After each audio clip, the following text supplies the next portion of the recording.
Hello. We've blogged about family life on board for the last few years, and it suddenly occurred to us that we never actually did a dedicated blog to the process of buying a boat. We decided early on that we didn't actually want to lose our home in the UK to buy a boat, so it did mean many more years of scrimping and saving. But even after those extra years of research, buying the boat was still actually one of the most overwhelming, frightening and costly things that we've ever done. So this video is how we did it, the mistakes we made, and perhaps how you can avoid making the same mistakes. You and me, we're family. The bond that we share is as deep as the sea. No matter how rough things may come to be, you and me, we're family.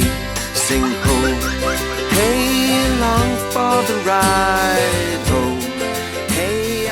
For a family living on board, a boat is much more than just a vessel to transfer you from adventure to adventure. It's also a playhouse, a school, and a self-sufficient home which you have to maintain. In many ways, it's another member of the family with its own personality, idiosyncrasies, and constant need of attention. So how do you go about finding the right family boat for you? In truth, every family is different, so there's no such thing as the ideal family boat. There's families selling all around the world in such a diverse range of different boats. And in the end, it comes down to your own personality, your own itinerary and your own budget. So as soon as we've already done a video on why we chose a monohull over a catamaran, we'll skip over that and we'll move straight on to the purchasing experience. So in 2017, we were finally in a position to make an offer on some boats. During that time, our family increased to 5, so our needs had changed slightly over the intervening years. Our budget also meant that a new boat was out of our price range really, particularly for a safe blue water cruiser of the size that we wanted. So it meant looking at the brokerage market, and that meant putting at least 25% aside for maintenance and upgrades once we'd actually purchased the boat. As we were still a working family, it meant only one of us could go out and see a boat at any one time, which is how we got into making these videos actually.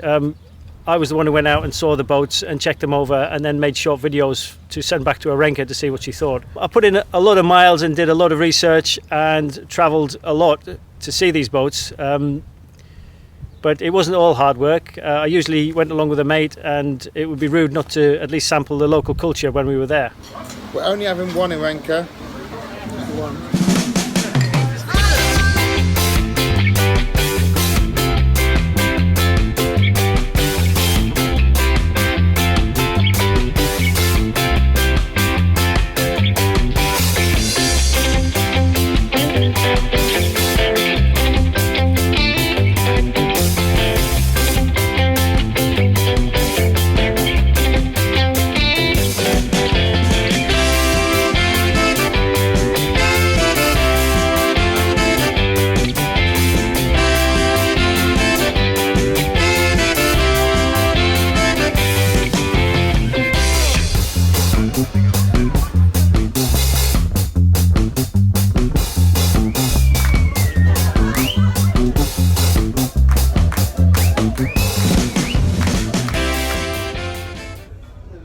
I quickly come to realise that the brokerage market is surprisingly unregulated. A lot of brokerage salesmen are just second-hand car salesmen in nice blue blazers really. We inquired about a lot of boats, particularly through yachtworld.com, and we were met with a surprising lack of enthusiasm from the brokerages that we contacted. I don't know, maybe we just came across as not the boat buying type, but we were cash buyers with money at hand ready to buy a boat.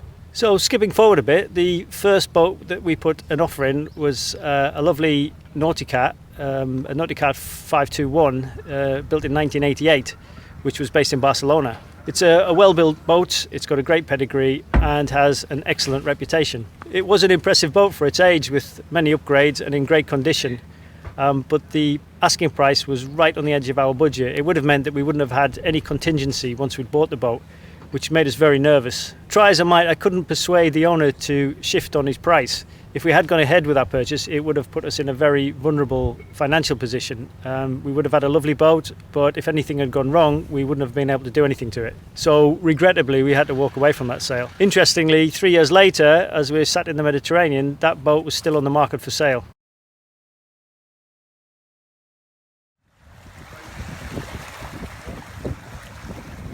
The second boat that we put an offer in and I went to see was actually a catamaran. It was a Leopard 42 listed by a reputable broker and anchored in the BVIs. Viewing this boat was a major chunk out of our search budget, so we were determined to do everything right. So we agreed a price, I transferred the deposit and then arranged to go and see it. So I flew over in May 2017 and stayed at Nanny Key. The boat was in good condition, it was spacious with lots of upgrades and obviously being well maintained by the owner.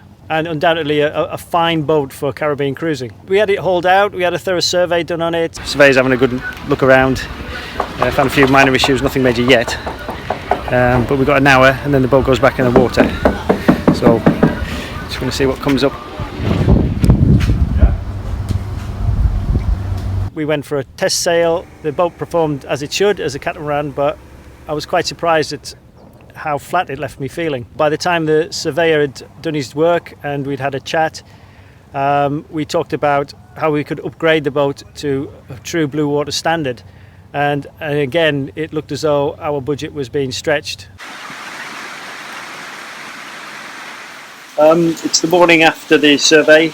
I haven't got the written report yet, that's coming in a few days, but it wasn't catastrophic, but it wasn't great either. There was quite a few expensive items cropped up. The rig's obviously old, but some of the new repairs are starting to come away already. Sails are very old, very patched. The rudder stocks are showing signs of electrolysis, a bit of corrosion. One of the rudders is delaminating. The engine was kicking out a bit of smoke. Those issues could potentially be very expensive. So after a long conversation and sending some videos back home to our anchor, we came to the conclusion that it really wasn't the boat for us and we had to pull out the sail. This was a major letdown because it wasn't the boat for us and we had spent a large amount of our search budget realising that. And I can promise you it wasn't all spent on beer in the Caribbean. So back home we waited for our deposit to be returned and we waited some more. And somewhere along the line, our deposit had gone missing from being transferred from the Caribbean bank through a US bank back to our UK bank. The money had literally disappeared. There was no trace of it. It just disappeared in the electronic ether that is the world banking system. Then after 12 frantic weeks of trying to find this money, we contacted the Yacht Brokers Association of America, the YBAA, who told us there are many incidents of wire transfer hacking when buying boats in the Caribbean, where monies have been fraudulently directed to offshore accounts with no chance of recovery. Seriously, many incidents and nobody can do anything about it. So in a last-ditch attempt to try and salvage something out of this situation, we contacted all the parties, all the banks involved, the broker and anybody in between, that we were going to publicise the hell out of this story, that we were going to contact media, leverage the sailing media, social media, anything we could. And we were going to make a big song and dance about this because we'd lost 10% of our boat budget and we couldn't move on without it. Whether this made a difference, I don't know, but a few days later, the money popped back into our account without any explanation. I've got to say, I don't think it was the broker's fault. They worked tirelessly on our behalf to get this money back and even visited the bank every day. I think it was something to do with the banking system, but we have no way of knowing. But at least our money was back in the account. A few months later, Hurricane Irma flattened everything in that area, all the boats and buildings. And I have to say, even though we were distraught at the destruction that it brought and for the people that it affected, we thanked our lucky stars that we didn't actually go through with that purchase because we would have lost everything. After that, we decided to restrict our searching to Europe. Our budget was stretched very thin by that point, and so we were going to make every trip count. I arranged a visit to Greece to visit 2 yacht brokerages and a few private sellers. So this week we're in Greece. It seemed the right decision to go there because both Arenka and me were flotilla skippers in the Northern and Southern Ionian. In fact, that's how we met.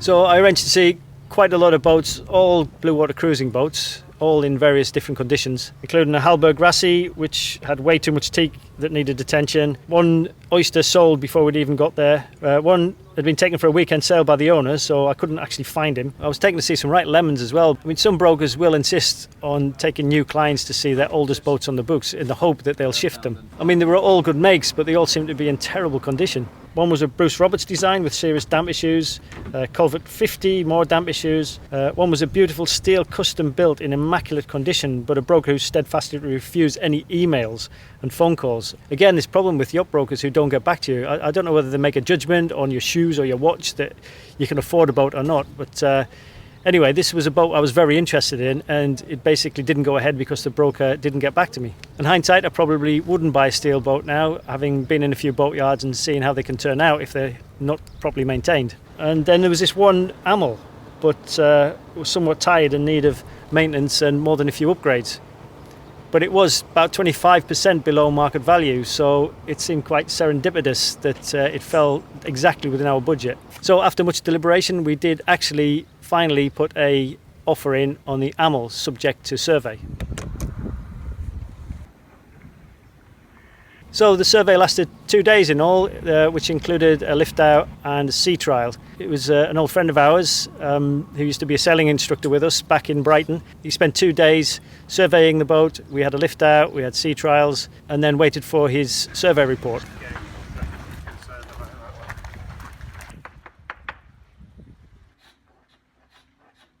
The survey came back as a 27-page report.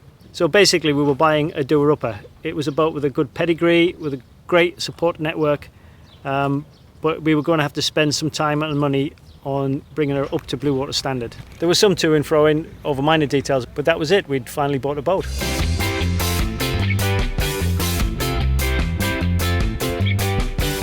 And I have to say that 25% that we put aside for upgrades, maintenance and replacements, we'd spent every penny of that by the time we'd finished. Greece is a good place to start for sailing because it's usually often flat seas and it's going to be nice and warm. But obviously buying the boat isn't the end of the story. We then had to pack up home, which involved pulling the kids out of school, quitting jobs.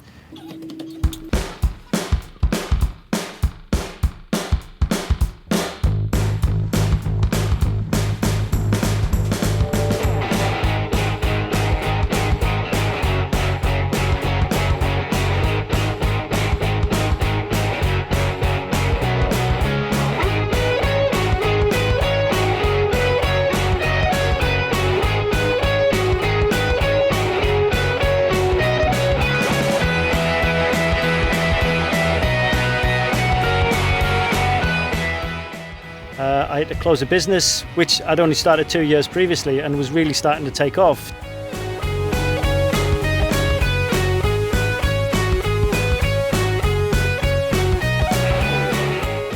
So there's a lot of untying to do. I mean, one of the biggest emotional points was getting rid of the car, our beloved Bongo, which we'd bought in Japan. We'd spent so many family holidays in that car, and it was like losing a member of the family selling that. I don't think the kids could quite believe that we've actually sold the car and it was getting driven off. So it was kind of sad to see it go.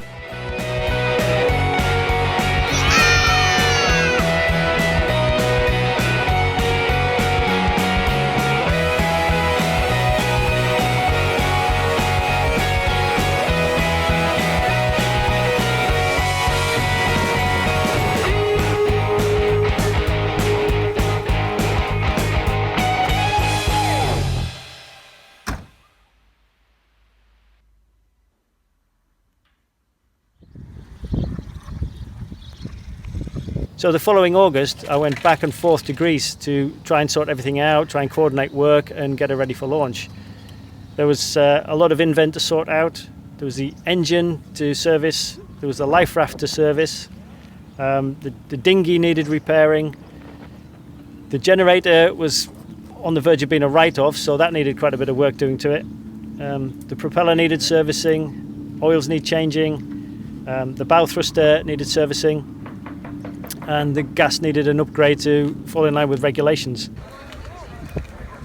But it wasn't entirely unpleasant. Greece is always a very convivial place to be, and the tavernas are always fun places to hang out.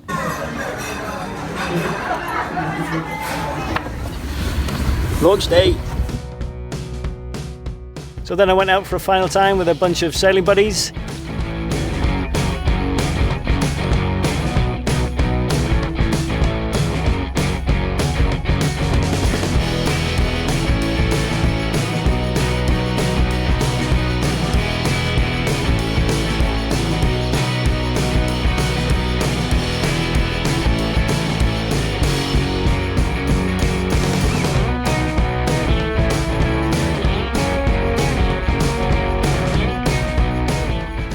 We took it out for a shakedown sail, tested the systems. I also had a friend who was an electrician who helped me sort out some of the wiring.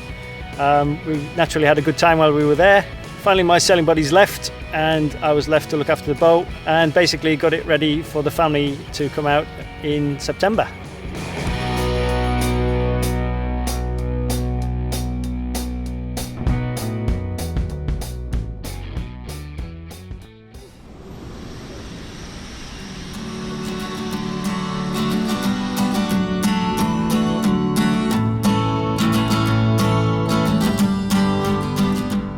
And it was quite an emotional sort of get-together. We hadn't really been together for months, so I hadn't realised, but this was the first time they'd actually seen the boat. When we arrived, I was really so excited. I was literally, physically jumping with joy, with excitement and happiness. I hadn't really let myself get excited because I'd had so much to do before that, but I hadn't even seen the boat. So when I actually saw the boat and realised what a strong, good seaworthy boat this is, a perfect boat for a family. We hadn't had time to talk or even look at each other. There wasn't any minute for that. It was just so much going on. It was just non-stop. I didn't allow myself to stop because there wasn't time for it.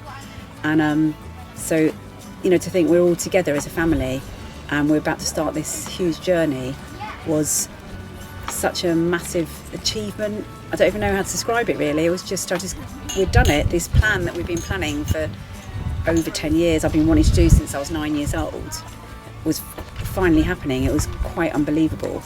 I was so relieved and so happy. I was actually crying and laughing all at the same time. So that was it. We'd bought the boat and we were living on it. You know, I've left a house that is in perfect order, absolutely perfect, to, you know, a home that needs a lot of work on it. So everybody's boat buying experience is different. So based on our personal experience, here are the top tips for buying a brokerage boat. Your perfect boat doesn't exist. All boats are a compromise. Have a loose set of criteria based on your sailing plan and start your search from there. Don't scrimp on the survey.